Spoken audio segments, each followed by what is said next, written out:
Oh, hey, who would have thought we'd be reviewing a David Bowie album a year ago, or even 3 months ago? Yeah, before Christmas, in fact, yeah.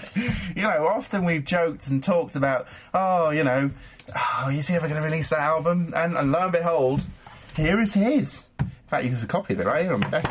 Yes. Yeah, no, fantastic. Where to begin? It's just absolutely fabulous that he's released a new album. It's one of those things you think. I really did begin to think, particularly after the Olympic closing ceremony, when there was all that hoo-ha about whether he would appear or not. I really did begin to think at that point he's never actually going to come out of retirement. That in fact he has really, really given up on the 21st century, which I thought was an absolute shame. But lo and behold, that January morning, not that long ago, we got a very frail-sounding Bowie on Where Are We Now? And, of course, that was a smokescreen because vocally speaking, he's just as strong as he's ever been.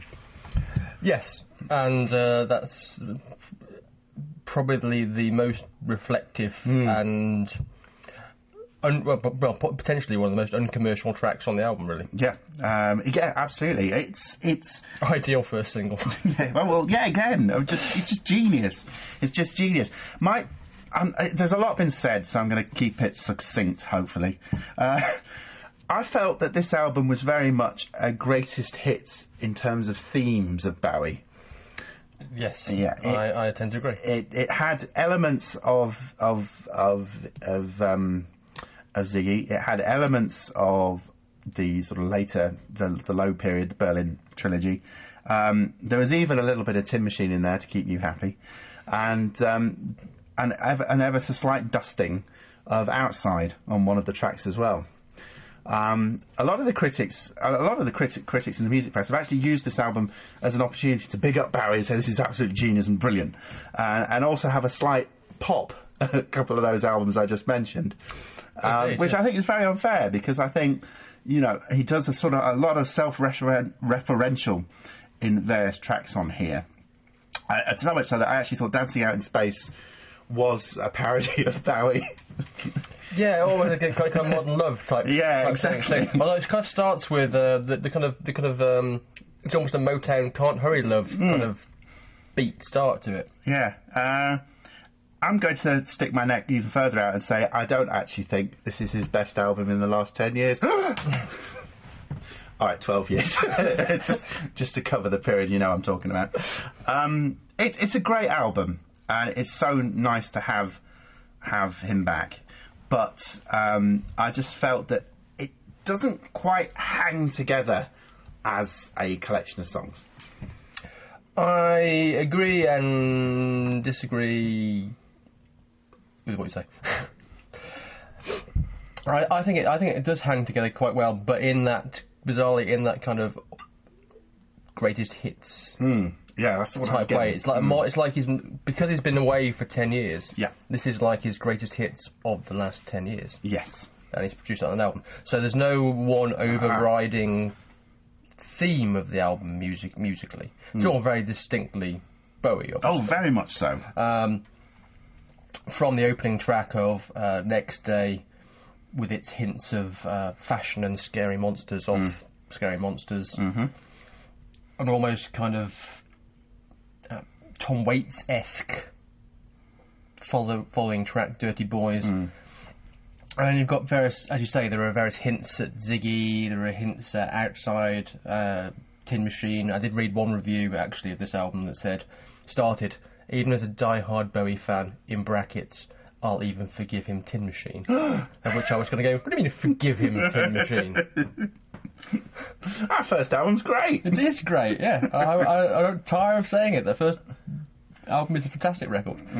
But I think lyrically it's a really interesting album as well. He's kind of like decided to focus more almost on the lyrics, and they're less abstract than we've grown to love, I suppose, from Bowie's. There's in that opening track, Next Day, there's that great line, "Here I am, not quite dying," which I really like, which is a kind of medieval history-inspired kind of song, and then you've got Valentine's Day, which is this nice upbeat kind of bouncy thing, which is about a kind of school mass murderer type thing.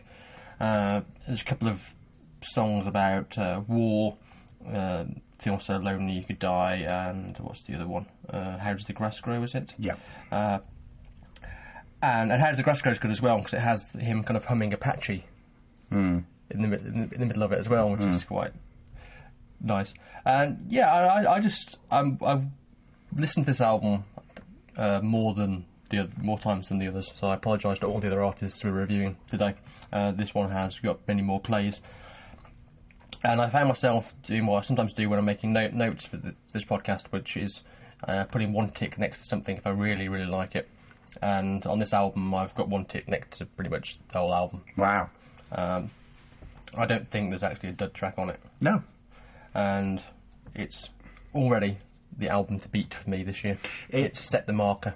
And I entirely agree. It is a great album. My point stands that because it's different, it's the different themes. I mean, I am splitting hairs a little bit, I must admit. It's the sort of the greatest hits. No, it's good. Someone's got it, because everyone's been more of my kind of accusing totally about it. So and everyone's just fallen over themselves and said, "Oh, this is brilliant." Of course, it's brilliant. It's brilliant. He's back.